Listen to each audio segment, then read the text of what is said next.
Everyone hits a bump in the road. What do you do with it? Be inspired as we explore the ways people experience, navigate, and manage the ups and downs and twists and turns in this road trip called life. Welcome to another episode of Bump in the Road. The basic podcast is always free. We also have a premium subscription called Bump 2 that lets you listen in on extended behind-the-scenes conversations with our guests. Check it out at www.bumpintheroad.us. Jennifer Meyers is the Chief Confectionist at Love Earth Sugar. What's Love Earth Sugar, you ask? It's a company she formed as a result of her own personal health journey. The products are organic, vegan, gluten-free, paleo, and refined sugar-free snacks. The story behind this rapidly growing company is inspired by a creative, hardworking woman, Jennifer, who wouldn't take no for an answer. Jennifer, welcome to Bump in the Road. If you would, tell us your story. Thank you. Yes. So my name is Jennifer Meyers. I'm the founder and the chief confectionist of Earth Sugar, a first of its kind superfood confectionery based in Tempe, Arizona that specializes in 100% organic, gluten-free, vegan snacks, desserts, confections, really good, healthy human food. My story is pretty unique. I was a kid who grew up in Bergen County, New Jersey, so all the way on the other side of the country. I had a family that came from Austrian German descent, so we actually grew up in a butcher shop, which was funny. I had my Oma and Opa owned the local Harrington Park meat market. So as a kid, I'd go to school, then all my friends, we'd run over to the market. We'd get German candies, pretzels, hot dogs. Pretty much hot dogs and bread made up my entire body for the first 12 years of my life. I was really excited. I was really always an energetic kid, very creative. So I really loved spending time around food and around family and friends and writing. It was when I turned about 12, I started to go through puberty, was transitioning out of middle school to high school, where my stomach just started to get weird. It was something where I was kind of noticing things were off. I felt different lately. I had a lot of stomach aches. I had a lot of pain. Food wasn't exciting anymore to me, so I just kind of stopped eating. And my mom was like, what's going on? And when you're a kid and you're that young and something's happening that's off, you don't really know if that's what's normal or not. So for me, when things started happening, I just really didn't think it was anything that was that significant up until it became really, really bad. So my mom was like, okay, we got to take you to a nutritionist, doctor. And she went like full mom mode, and she was terrified because of how thin I was getting. Because I think at this point I had dropped like 13 pounds and I was a small kid. So my doctor was like, something's going on here. So she takes me to a nutritionist. The nutritionist was very, very before our time back then. So this was like before health was really kind of spoken about in the nutrition space.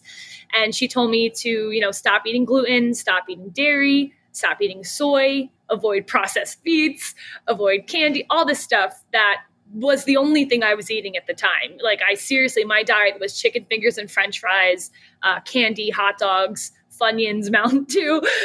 It's so funny to think back about the way I used to eat, but it was really that cut and dry. I had no interest in touching a vegetable or a fruit for the first decade of my life. And so this nutritionist kind of gave me all these rules. Nothing that I knew of at the time was gluten-free. And so when I got to high school, I started kind of telling people, I'm like, I'm gluten-free. I don't really know what to eat in the cafeteria. And ironically, I started to get picked on a bit. People thought I was doing it for attention, or they were just kind of like, I became a bit of a punching bag for it, for having these dietary issues, which was, now I see it as that being very silly. But back then I really took it to heart. So I just kind of like went silent about it. I didn't really try to eat anything different. I didn't really try to care about it. Dropped a lot of weight because I was picking the lettuce off of the turkey sandwiches at the lunch cafeteria. I was just eating carrot sticks. Had a really, really small diet, kind of took all the joy out of being a kid, going to pizza parties and eating a birthday cake and all this stuff that like just kind of disappeared overnight for me. Because it was just creating so many issues. And the issues stemmed from anything for like little stomach aches. So that's kind of where it started. Little belly aches. I was really car sick all the time. I would drive down the street and puke in the car. It was like this thing where my mom couldn't even put me in the car. It was just always throwing up, always stomach aches, a lot of bloating, inflammation. And then constipation started, and it was like 40 day long bouts. So like really severe, where I was in the hospital. I was in insurmountable amounts of pain, just felt disgusting from the inside out. And it was so hard because it started to affect me emotionally. I mean, physically, mentally, all these things were going off. Got a little bit of ADHD and all this kind of stuff started happening. And I was like, well, I can't live like this. This sucks. So when I started transitioning out of high school to college, this is when things kind of got really, really bad. Like I was nearing rock bottom because you're in college, right? So I'm at Penn State. I'm living in the dorms. The dorms have nacho nights, chicken fingers and French fries. There's beer, there's alcohol, all this stuff that I had never tried before. And my first month of school, I was like, I'm going to be a normal kid. And I tried to do it all. And after that month, my first hospital bout, I was in the hospital. I had to get an IV. They were prescribing me all these anti-constipation pills. I had to go see the digestive doctor there. They were scanning me head to toe, all this crazy stuff. And my mom, actually, she was shipping me up food at the time from New Jersey to Pennsylvania. She was shipped every single week. She's a saint. Was shipping me up gluten-free food, like breads, pastas, Hot Pockets, anything that I can microwave. So I was literally living out of the microwave, eating just horrendous foods. And at this point, I'm like, I had gained like the freshman 25. I didn't even recognize myself. I was like almost 150 pounds. I was really swollen though. It wasn't like fat. It was just swelling. I was just always swollen, always bloated. My face was puffy. I wasn't sleeping, or I was night sweating. My period was gone, like all this crazy stuff. And I was like, what is happening to me? Like, I feel like I'm like dying from the inside out. And it became all that I could think about, because I just couldn't even go out anymore. I couldn't go on dates. So kind of like isolated myself from the whole party scene at Penn State, begged my parents to let me bring my car up to school my freshman year. So I could drive to go find a grocery store in the middle of State College, Pennsylvania. Like, I don't even know where I am. I'm in a bubble, right? So, and everyone's just living off their meal cards. So I'm like, I need my car. I need to be able to go explore. I need to, change my life because like I'm screwed here. Like, this is really bad. So my mom let me bring up my car. And then I started probably 4 to 5 days a week. I drive 35 minutes to Wegmans, which was one of the biggest grocery stores. I've never been in a Wegmans before. So I walked in and I was like, this place is so cool.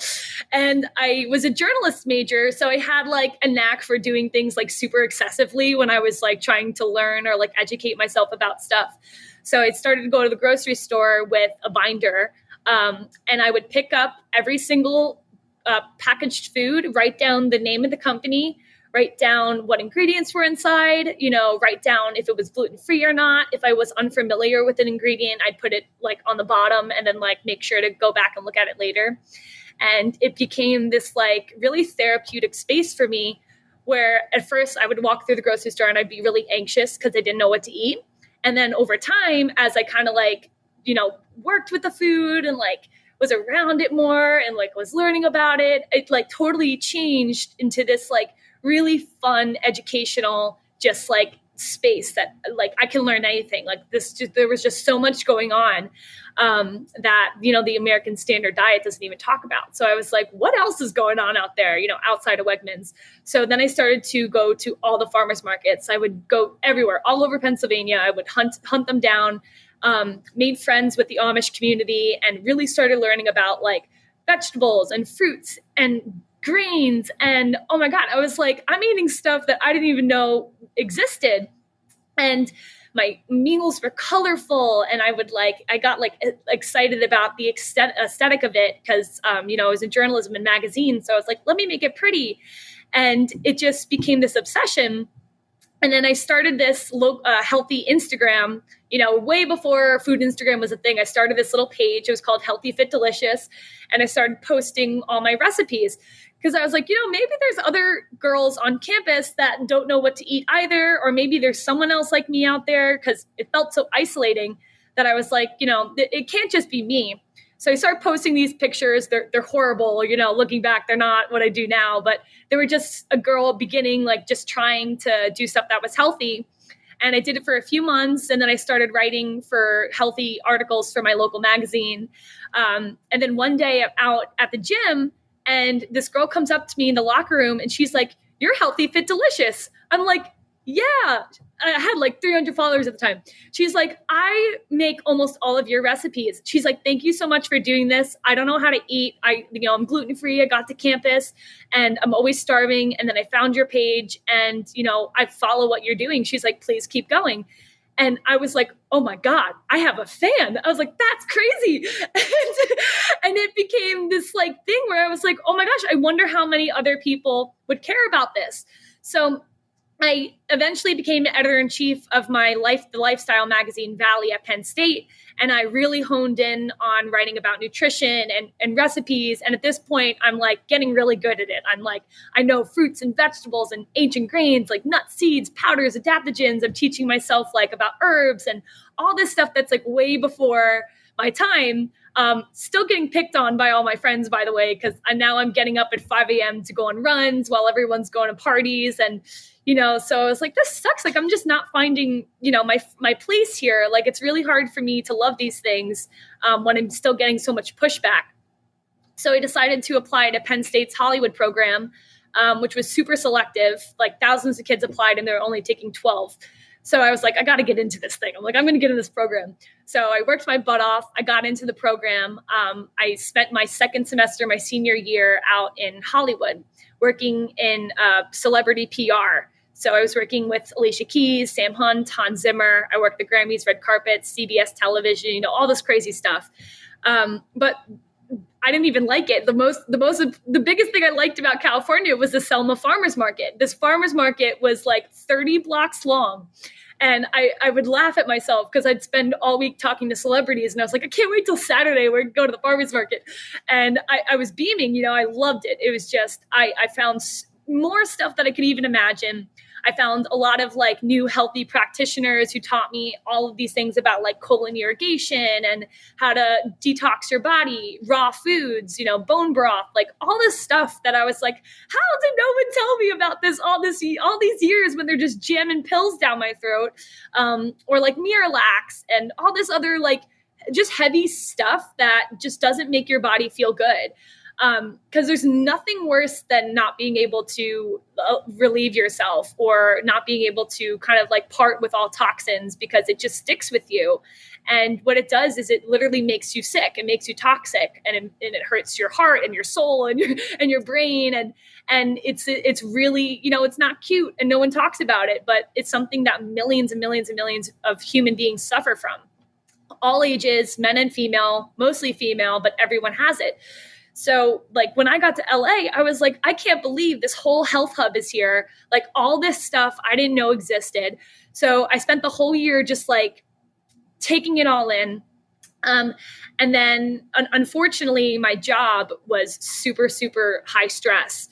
And anytime I get into a high stress mode, my digestive system basically crumbles. It's what used to happen to me as a kid. And so even though I loved the health scene, my body was just not tolerating the amount of stress I was under with my job. And so that's when I kind of went through my second bout of getting really, really sick. And instead of gaining weight this time, I shrunk. I went from I think I was a healthy 125 to about 105 pounds. Just like really having issues, wasn't digesting, wasn't going to the bathroom. And it sucked because I was like, I am obsessed with food. Like, I love this. I want to make creative stuff. I don't understand why my body's not, functioning right. And it was like, I was so mean to myself during this period of my life and this time. I was like, it's all my fault. It's all me. I suck. My body's stupid. I hate my body. And it was just hate. So I was like, okay, either I can hate myself and then I'm going to disappear. Like literally my body, like I was just withering away. And I was like, hate is creating this type of reaction in my body. You know, it's doing nothing but keeping me in this place. And that was with everything, with my job, with my writing. I had all these ambitions, and all of this negativity was just holding me in this cycle. And then this is when I started to realize that a lot of other people were in this cycle as me, who were suffering from like gut health issues or eating disorders. And I didn't really have an eating disorder. I had more of a food phobia at this point, which is very unique that a lot of people don't talk about. Is with me, I wasn't skinny because I wanted to be skinny. I didn't have this like, oh, I want to be thin, want to be a model. It was, oh my God, I'm so scared that that food's going to hurt me. I just don't want to eat at all. So it was a very weird kind of thing, because I'd go to therapists and nutritionists and everyone would be like, you have an eating disorder. I'm like, I don't, I don't know what to eat. I am terrified to eat. No nutritionists are helping me navigate this. You know, I have all of this knowledge, but I know too much at this point. You know, I know about all these diets. I know about all these different interventions. I don't know what to do anymore because I'm trying it all at the same time every single day. It's like this ongoing stress. And I think that kind of came from the way that the industry kind of works, and the way that the health and the fitness industry kind of works is like, it's always my point against someone else's point, or it's like, it's keto versus vegan. It's, you know, sugar versus not sugar, or erythritol versus maple syrup, you know, like everyone's trying to fight to prove their point.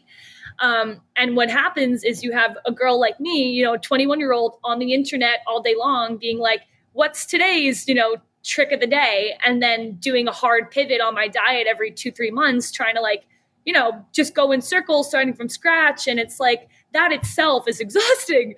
You know, that mental game is exhausting. And it's the game we all play, you know, all human beings play it. And when I noticed that, for me, I had, and I love this term, I had a restriction addiction, meaning I loved to restrict myself in different ways.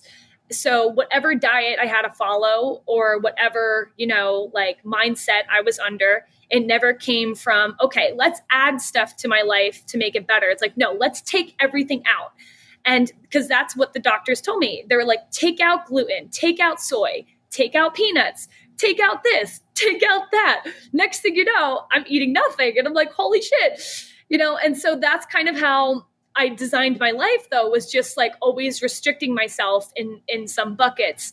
And then one day I was like, what about not restricting myself? And instead I just look at all the things that I can eat and that I can explore and I can do.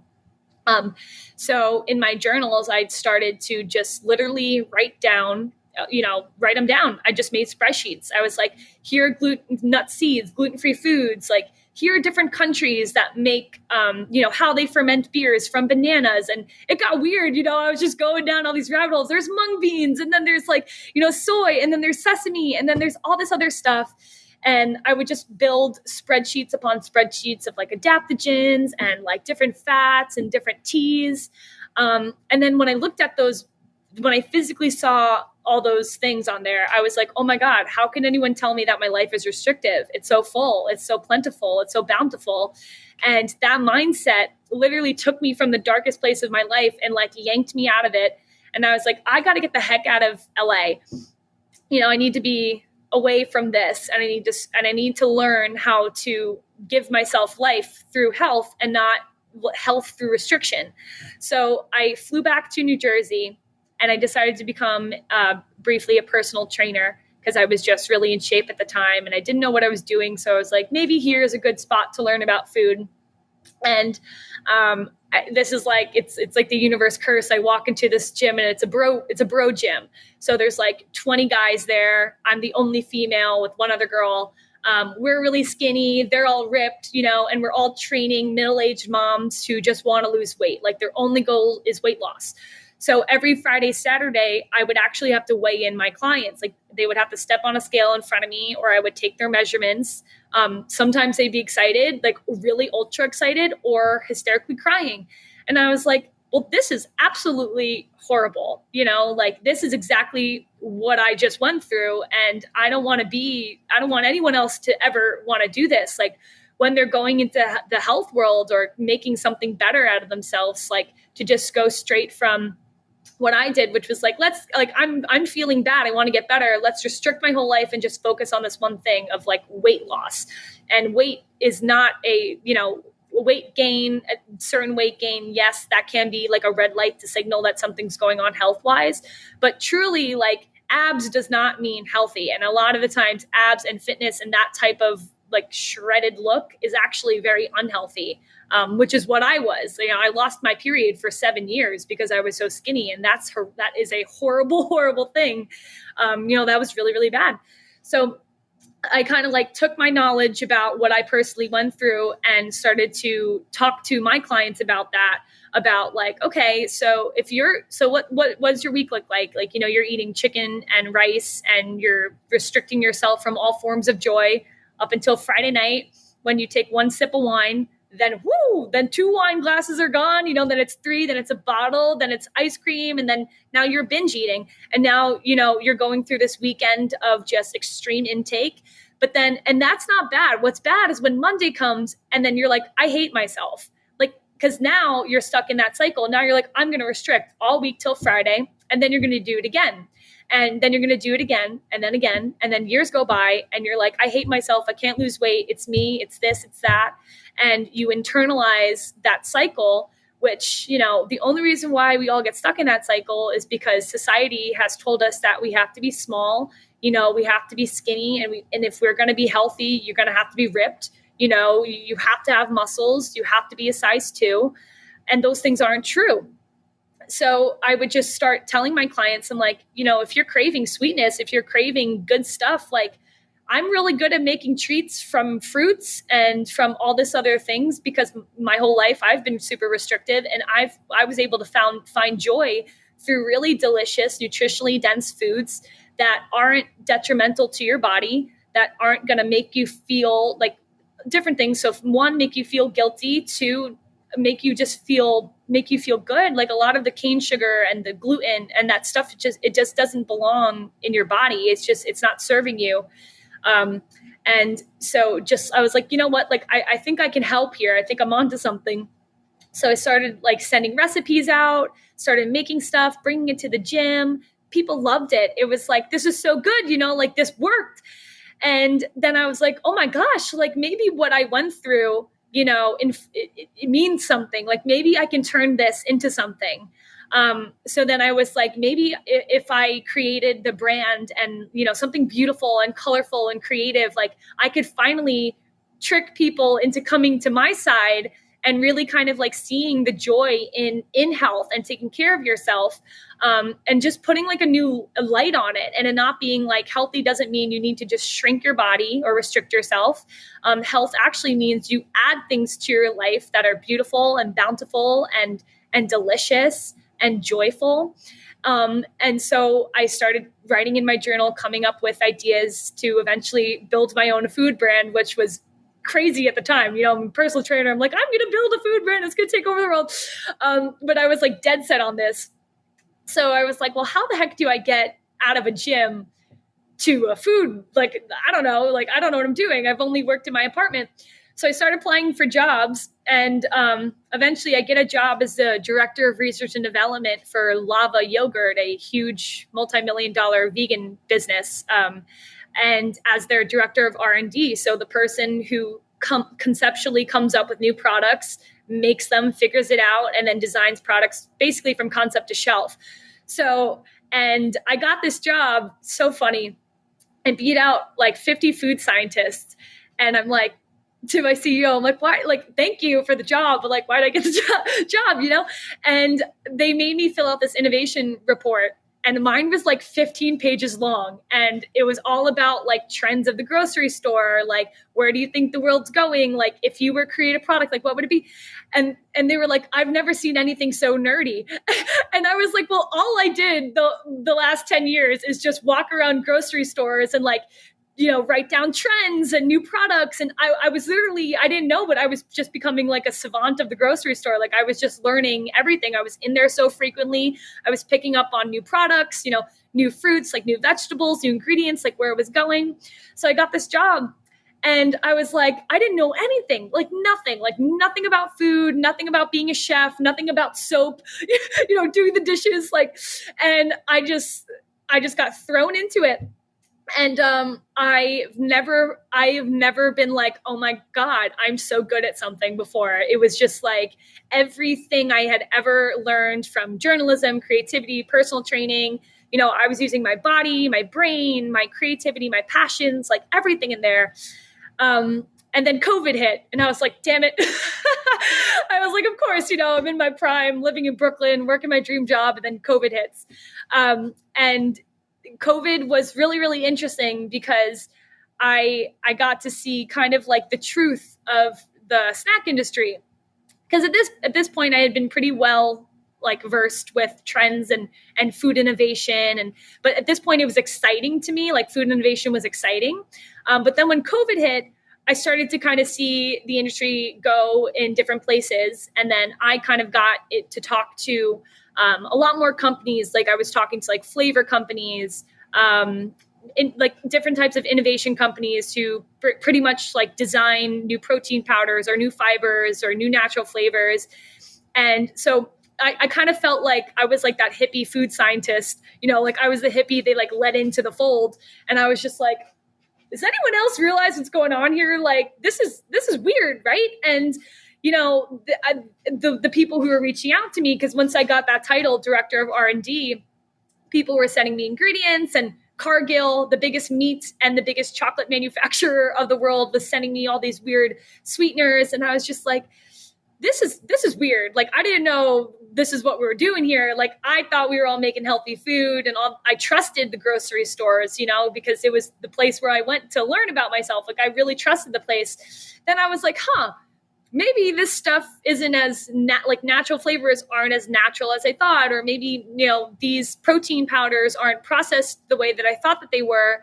And then I'm like, well, where the heck is all this new innovation coming from anyway, right? Because we're on this planet, and the planet only does X, Y, and Z. So why are all these other things popping up? And then I was like, God damn, this sucks, because now I'm in this job, and I'm like, oh no, this is all the things that this is why I got sick. This is why these things happened to me. I was eating non-food items for a really, really, really long time, like just constant onslaught of fake flavoring, natural flavors, highly processed ingredients. And then the journalist in me kind of went like, okay, well, how far back can we go? Like, where did snacks come from? Why are snacks here? Like, why were certain foods first created? And then I'm looking like, well, popcorn and popcorn and peanuts were the first snack foods back in the day, because popcorn and corn and peanuts were the first government subsidized crops. And then you start looking at these kind of like historical moments in food and in industrial revolution and all this stuff. And I was just like, something's going on here, and it didn't start sitting right with me. And then, so I decided to leave that job, because I was like, there's more here, and I don't want to be here and just pretend like I don't know what's going on, and pretend like, I'm okay with this type of stuff happening. So I decided to quit that job.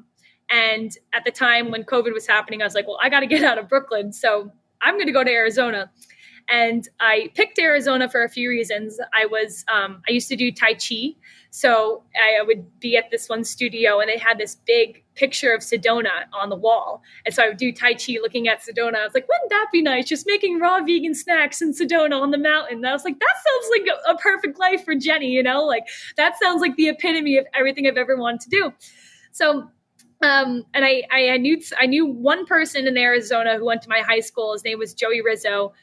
We had never spoken in person in high school, but I saw that he lived out in Arizona, and he briefly messaged me once, and he said, like, if you ever want to come to Arizona, I'll show you around. So I decided to buy a one-way ticket, and I reached out to him, told him it was like Saturday night. I was like, I'm going to be there Monday. And he offered to pick me up from the airport, He brought me a gluten-free sandwich. I was like, this guy's nice. Like, that's weird. And we went to hot yoga. We went on some mountains. And so that was really weird, because I ended up falling in love with him, which is so funny because we went to high school together and I met him in Phoenix. But so at the same time, I'm falling in love with somebody. I'm hiking over 130 miles of Arizona mountains all by myself, driving to Sedona, to Tucson, Flagstaff, running up Camelback.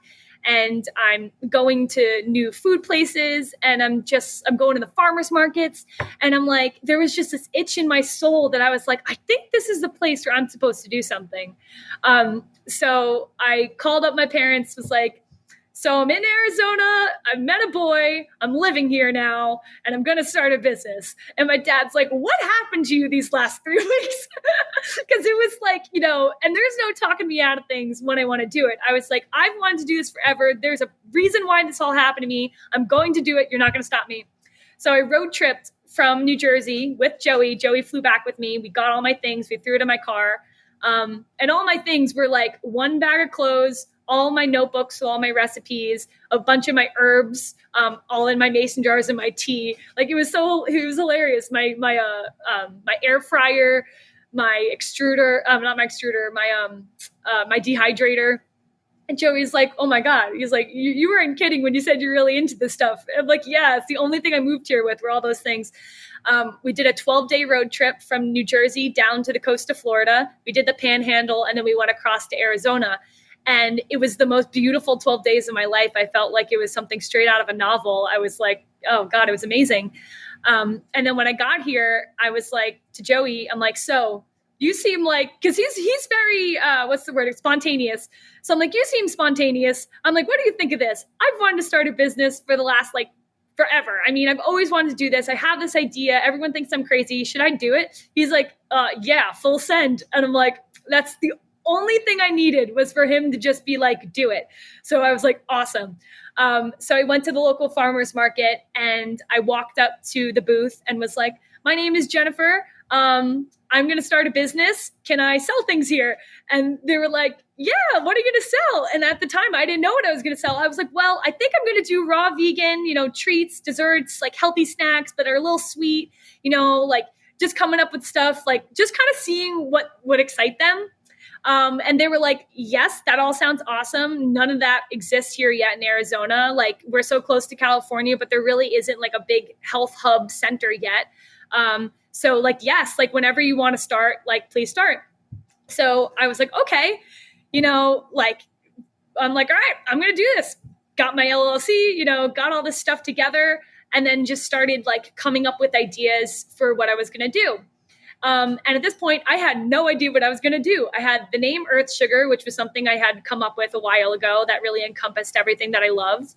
I felt like it was fun because Earth Sugar, meaning like fruits, nuts, seeds, like stuff from the ground, like stuff that's just pure, and maple syrup tapped from the tree, mesquite powder that grows all over Arizona, and birch syrup, like anything that was just real and wasn't like genetically manufactured, like just whole foods that I knew didn't bother my stomach, that I knew you really can't binge on. No one's out here drinking gallons of maple syrup. Like you can easily drink a bottle of cane sugar in a Gatorade, but no one's like chugging maple syrup, so, and just really stuff that was like nutritionally dense and high in minerals. And so I post on my Facebook, I'm like, hey guys, I started this new company called Earth Sugar. I'm looking for a few people who want to try some samples of stuff that I'm going to create. DM me if you want a sample box and send me $25 on Venmo if you want to try it. I got I think it was almost 100 orders. So I was like, oh my God, I don't even know what I'm making. Like, I made this up, but people loved the concept. So I was like, okay, I'm just going to make all of the things that I have in my notebook. Like I picked some recipes of stuff that I personally have been making for myself over time. And the one big thing in there was now my Classic Crunch energy bar. So it was originally a pie crust, but I added mesquite because mesquite powder was an ingredient I discovered about 7 years ago. Mesquite powder comes from mesquite trees, the pods from the tree. You grind them down and creates a flour. It's naturally sweet, low glycemic, high in protein. You can bake with it. You can sprinkle on stuff. It's just so unique. It has this deep cacao maple syrup type of smell, with notes of carob and vanilla. And it's just so full of pleasure and like texture. And I was like, I'm gonna like throw this over everything. So I'm throwing mesquite in the blender, I'm mixing it with all my favorite foods, and come out, make this pie crust, smack into the pan. I walk away to go make the filling. And when I come back, Joey ate the whole pan of pie crust. And I'm like, Joey, why did you do that? And also, like, how could you do that? But he can eat. But I was like, why did you eat my pie crust? He's like, that was a pie crust? And I was like, yeah. He's like, that was everything I needed. And I was like, oh, okay. So I'm just going to put that in the box. So I made another batch, cut it into like a 1 pound brick. Like it was bizarre. It was like this big brick, put it in a little box, put all these cute stickers on it that were like happy, wander, sunshine, and delivered those to all my customers. And everybody came back to me unanimously, was like, that, whatever that was, that brick, like, you need to make that all the time, every single day. So I was like, okay, the brick is my first product. I'm like, what is this thing? So I take this brick down to my local coffee shop. It was called Common C. It was right below my apartment in the Biltmore area. And I'm like, I walk in and the first guy is there. I thought he was like the barista. I'm like, hello, my name is Jennifer Meyers. I have a company called Earth Sugar. I make this brick. Like, I was like, here is this. Like, I don't know what it is. It was, it's in a little weird brown bag. And I had made some other flavors. I just made up some flavors, and I handed it to them and I was like, can you try this? Like, would you sell this here? And the guy, he eats it and he's like, oh my God. He's like, this is like the best thing I've ever had. He's like, if you turn this into a snack bar, I will put this in all of my locations. And I'm like, what? He's like, yeah, I'm the owner. I'm the CEO of the chain. And I'm like, oh, well, it's nice to meet you. So I didn't, and he lived in Los Angeles. He was only in the place for a 30-minute window. And when I decided to walk down, so I was like, damn you, universe, like, I'm on a roll here.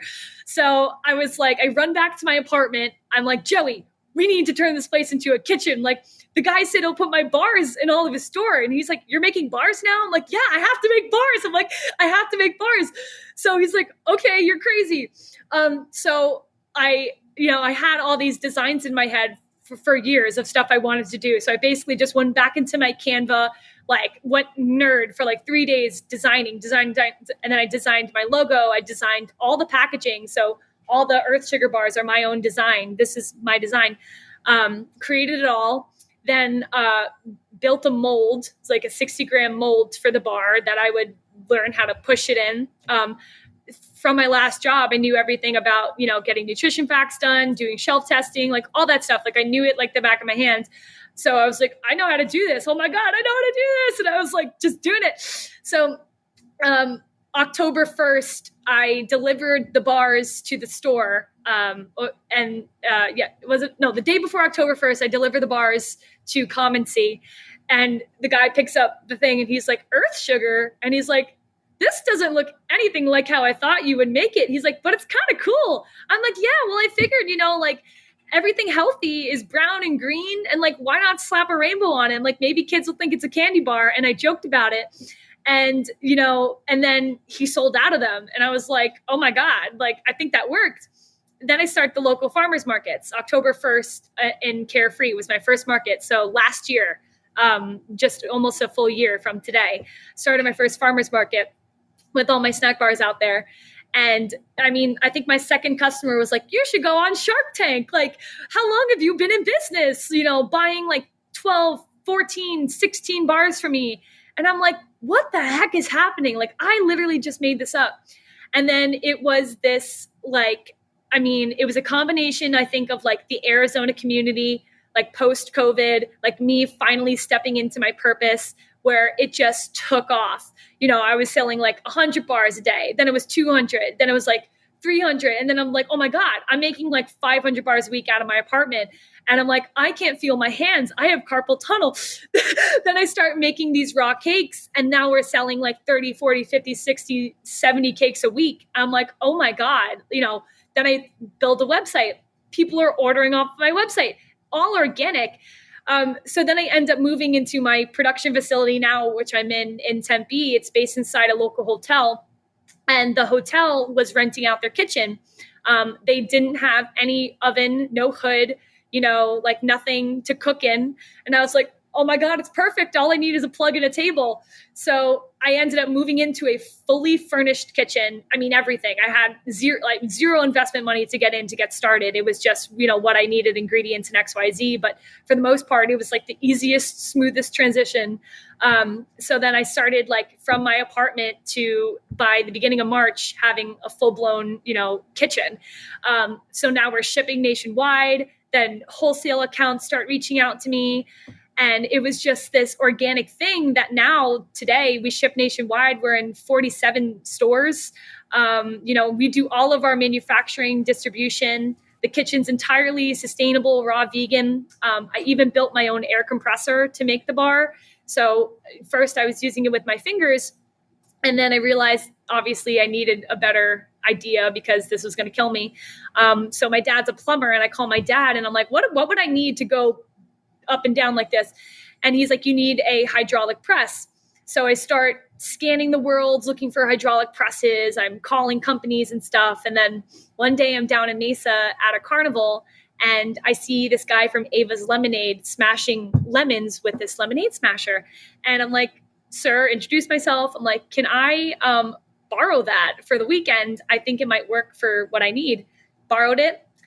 Next thing you know, I'm smashing hundreds of bars, and I'm like, oh my God, bring it down to the metal fabricator. We change it. We make it food grade. We add certain molds that we need. Now we're smashing thousands of bars a day with air, just psh, psh, psh, all day long. And so that was a really big moment because, I had dozens of professionals telling me I was never going to be able to scale an idea like this, and that I was crazy and that it was a cute idea and whatever. And I was like, okay, so that's a challenge. So then I came up with, flavors. We have 5 flavors. We have 2 fall flavors coming out. We're making cakes, all with the air compressor, all in a 800 square foot kitchen that has, no electricity, no water. And we're shipping these bars all over the country in stores, in grocery stores, and yoga studios and gyms. And people love them. Like, when people email me saying like, this is the happiest thing I've had forever, like I have horrific IBS or horrific stomach issues, and people will come to my table and they will eat a bar and they will start hysterically crying. And they're like, I haven't had anything this tasty in forever because I have all these allergies and all these restrictions. And I'm like, oh my God, this is why I did this. And there are times where when I started working in here, I even forgot that I went through those things because I put all of that energy that I had into restricting myself and into this, and, just pushed all that negativity into positivity. And now I'm helping thousands of human beings. And it's amazing because I had no background in anything other than just my own personal journey. And just seeing that maybe and questioning like, hey, maybe all that stuff going on out there isn't really for us. And maybe those human beings who are making all of our food don't really love other human beings. And for me to kind of like realize that and be like, no, like there's nothing wrong with me. It's what's wrong with our food. It's what's wrong with these government systems. It's what's wrong with this society of making girls feel like they have to be skinny and they have to be beautiful, and men having to be ripped, and then wanting to hate yourself if you're not exactly that. And so everything that I do now with Earth Sugar is just like encompassing that feeling of being truly a happy, healthy human in whatever way it takes for you to get there, because it's all different for all of us. And so I like to say like Earth Sugar is like that stepping stone, like that I took, like when that first time I went on a run, or like that first grocery store run where I opened my eyes up to a whole world in front of me. Like that has been Earth Sugar for a lot of people who, who have been eating Oreos forever or can't stop eating gluten, even though they're like seriously in pain and but they physically don't know what to do. And a bite of my Classic Crunch bar and it being so delicious, that's like, oh my gosh, maybe I can do this. Like maybe I can eat stuff that is actually good for me and I can find joy in that too. So that's kind of, I guess, a long story, not short, but. No, but it's a great story. And, I so relate because I know when I went through cancer, I had to look at everything I was consuming. And I became fanatical about having real food, knowing where it came from, organic. And it was really, and I also went through that same situation where you did, where I felt that things were really restrictive. For a while, I went vegan, which was great in terms of how I felt. But I would open the refrigerator and just feel like, oh, there's nothing I can eat. And I Yeah. would look at cheese and I would just about cry, thinking, oh, I'd love some cheese. So I realized I had to make some modifications in order to live a sane life. But I radically changed my perspective on food from, I don't know, food was always fun. I grew up in a very foodie family, but now food was a source of nutrition, and everything I chose was based on nutritional value, particularly when I was going through chemo, because I had to get nutrition was my number one goal. It wasn't more than calories or anything else. I wanted nutritious food. Hmm. And when you make that paradigm shift, it's really life changing. Yeah. It is for and everything from your stomach to your skin to your hair to your energy to your sleep to your sex life, like all of it is like, oh my God, I didn't even know a human could feel like this, And I remember when I finally got my groove of just being like, I have so much energy all the time, you know? And it was like, I always had a smile on my face, and people started calling me Pep Rally, and they were like, how do you do it? I'm like, really, I take care of myself. Like I am my own best friend. And I wouldn't feed my daughter the way that America wants us to feed each other ourselves. Like I would never give these foods to someone else. Like why would I give them to myself? And it's like not a and it's hard because when you hear that, you're like, ooh, that feels like a restrictive mindset. But it's not. It's almost like you have to set boundaries. Like in our relationships, we wouldn't put up with our boyfriends screaming at us all the time. Like there's things that we set up boundaries for. Like, no, like that's unacceptable. For my health and what I eat, I have to set boundaries. Like, and that's how I've tried to put it, is like putting it in a way that is positive to myself, instead of it being like, I'm going to restrict myself, and it being very kind of feeling a bit more, just aggressive and not as loving. Because it's a very slippery slope. And I'm sure, with what you went through too, once you do go through phases of health, there comes a time where you're like, oh my gosh, do I keep going? What if I eat something off? Like, is it going to kill me? Is it bad? And like, you start to get anxiety around it because you don't want to lose that feeling of feeling great. And that's something that I feel like we should all talk about a lot more, is just like the emotional ties that we have towards food. Because it is something that can be really highly stressful for people, but it's something that you have to do every single day, multiple times a day. You have to eat. You have to eat to live. And in our society, we don't necessarily eat to live. We live to eat. We're out, we're doing food porn, and we're going to dinners, and, we're going on dates, and there has to be food involved. Or when friends come over, you have to order food. And for someone like me who hated food, who hated me eating, they hated the process of eating food, like that was horrible. It was isolating. And it was like, okay, no one else wants to do what I want to do, or just go on a walk or make a salad or go to the farmer's market. And it could be very isolating. But I think nowadays there's more people out there who want to be healthy, and there's communities and there's tribes of human beings who are like, no, like this is where the good stuff is, like the pizza doesn't make you cool. It's fine to have every now and then, but like this is where we take care of each other, like doing this stuff. This has to be what we do daily. Yeah, I found in it when I really started paying attention to the source of my food and what I was eating and everything, it became a little isolating for a while because I couldn't reintegrate into my old social circles because, as you're saying, they'd have pizza and beer and everything else, and I could theoretically have that, but I didn't want to have that anymore. It wasn't what I Yeah. chose. And even now, I still struggle a little bit because when I go out, I know the chicken I'm eating isn't organic, so I try to avoid it. I'll do a salad or something else. But I notice how different my thought process is in terms of what I choose to eat vis-a-vis a lot of people around me. Yeah. And that's what's been interesting too, and frustrating now. And it sucks because now I hold a lot of frustration to people who choose to work with food, because it's such a special thing that I don't think that we really consider enough in this society. It's like when we're cooking food, we're literally taking care of human beings. Like that's going to be a part of you. What I make is a part of you. I take that so seriously because of how sick I was, that when you earned my trust to be able to make a meal for me, that was huge, because Yeah. most of the time I was making it at home. So to be able to step out and to go to a restaurant and to get a meal was a really, really, really big step for me. And the only people that I trust at the time were, people that I could see kitchens in the back, cleanliness, had certain standards. Because like you said, a lot of restaurants going from, the low end restaurants to even the high end, they're ordering from the same place. They're ordering from the exact same distributor. They're getting the same chicken, the same beef.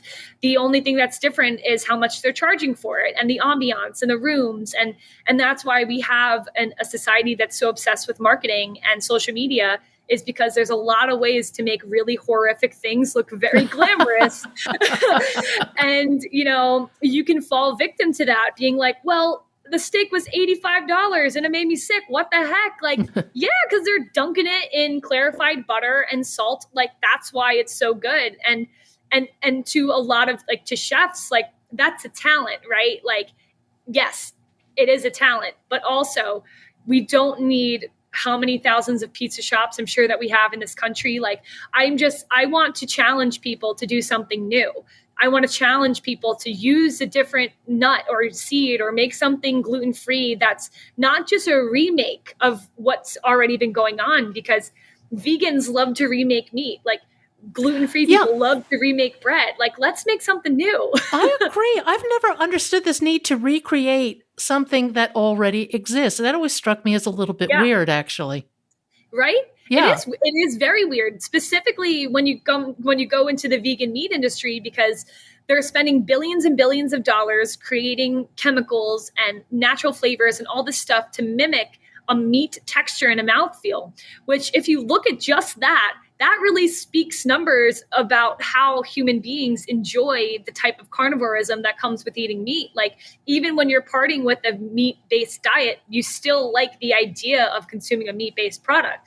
And so when I started getting into the vegan space, I started seeing a lot of the vegan people being like, oh, we need to make plant-based meat, and investing billions of dollars into making stuff that didn't exist on the planet. Food. Synthetic. Yeah. And then I'm like, how many vegans actually eat vegetables? How many vegans actually eat fruits? And how many plant-based people are actually looking at the agricultural parts of the store, or going to the farmer's market, or trying new ancient grains? Like, swapping your burger for another genetically modified burger is only going to push the inflammation to your wrist down to another part of your body.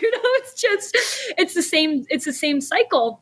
And a lot of these places that make those vegan products have ownership in the meat industries, or have ownership in the dairy industries, or it's coming from those same subsidized crops, corn, soy, peanuts, so for government systems, they want you to eat that type of stuff.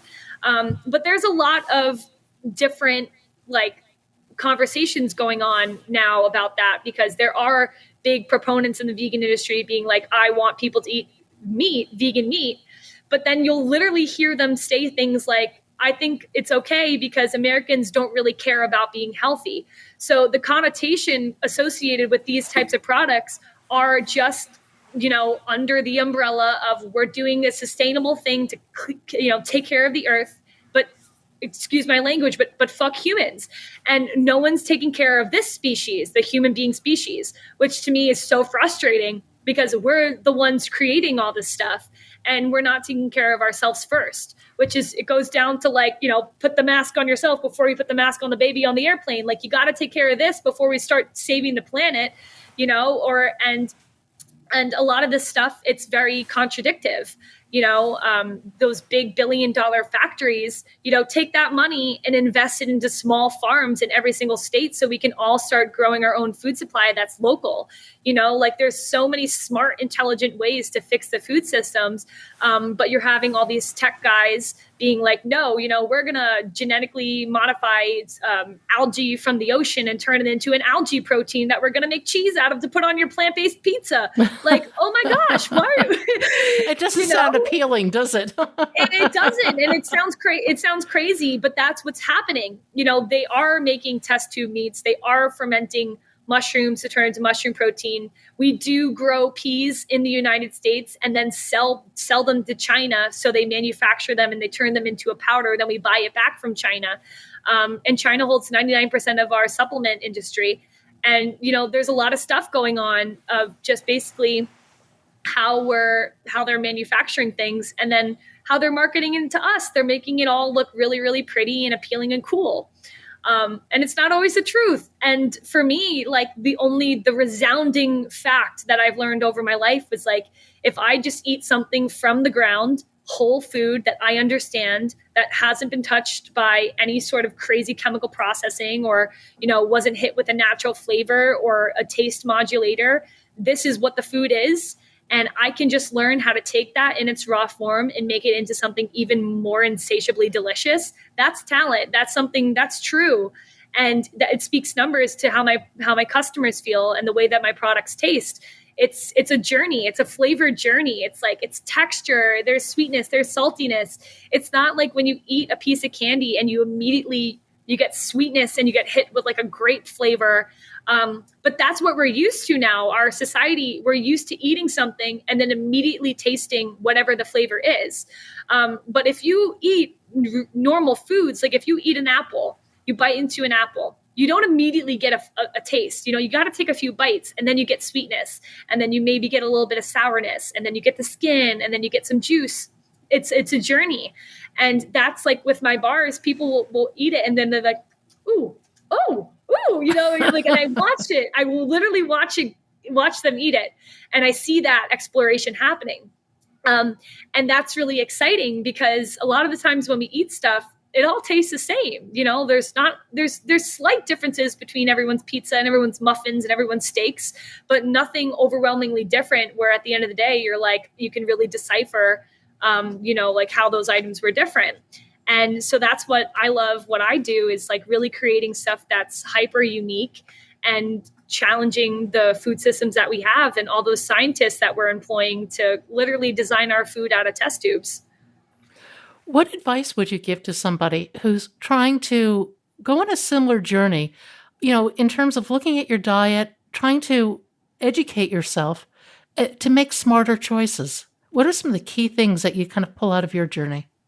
I would say, honestly, like the first step is understanding really what you want out of your health journey. I think is really important, because you have to know how you want to live your life, and what is important to you. Is family important to you? Is it important that you still go out to eat every now and then? Is it important that you can involve other family members? Is that special? Because don't let that go. Like, there are ways that you can integrate yourself and integrate your family into being healthy that doesn't feel like you're the one being the bore, or you're the one kind of like, being the party pooper.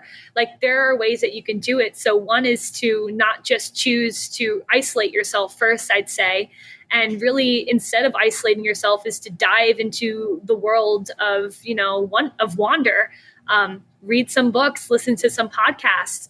I would say, if you don't know where the food comes from, if you're curious about it, like, for example, a cashew. Most people don't know that nuts come from fruits that grow off of trees, and that only one fruit yields one nut that takes X amount of water to build. And those types of information helps you develop a different relationship with your food, where you start to go, oh my gosh, someone grew this for me, and it was really damn hard.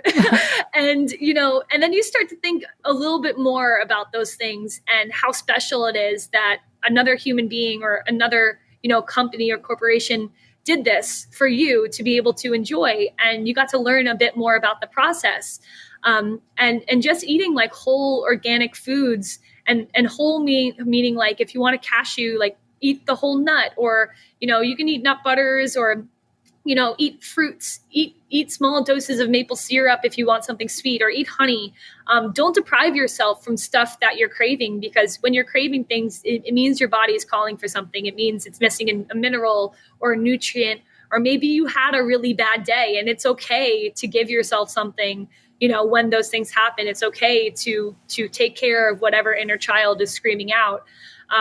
But just to kind of, I'd say, ask questions about your foods, and to really kind of take into consideration, does this person love people? And is this person doing this for a reason that's true and isn't just all financially incentivized?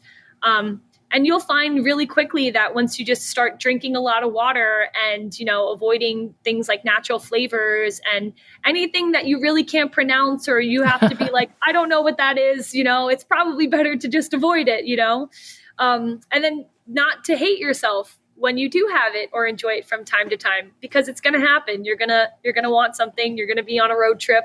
You're going to eat something you probably shouldn't have. And it's okay. Like, your life will go on. But now you're going to have the tools to get yourself, to reset yourself.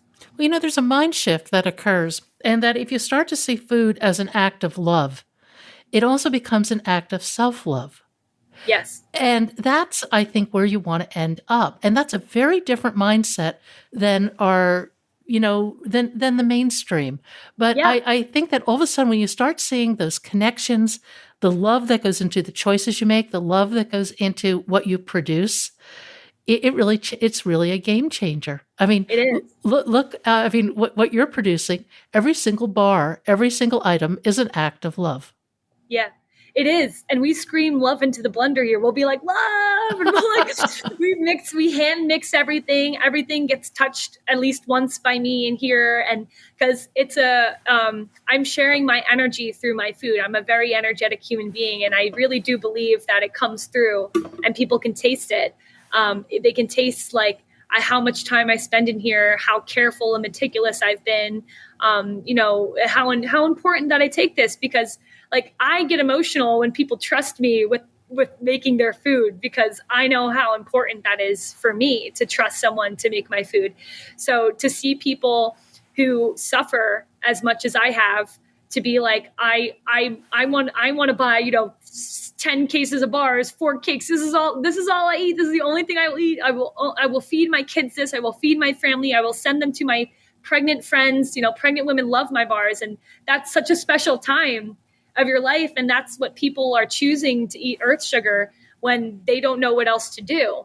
And that right there was the problem I was trying to solve, when it's like, when you're walking around the grocery store and you're like, I don't know what to eat. I don't trust anything in here, but I can trust earth sugar. Like, that was all I wanted to create, was someone to be like, don't worry, I got you. Like, I will help you get through this. You're okay.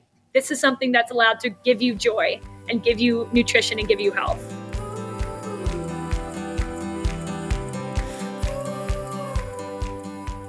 Want to hear more of the conversation? Sign up at bumpintheroad.us as a Bump 2 subscriber. Buy us a cup of coffee. You can give it a go for free. Just use the code FREEMONTH. And thank you for listening today. I hope you found something in today's podcast that inspires you along your own life's path, because sometimes a bump in the road is actually a portal into a more conscious and meaningful life.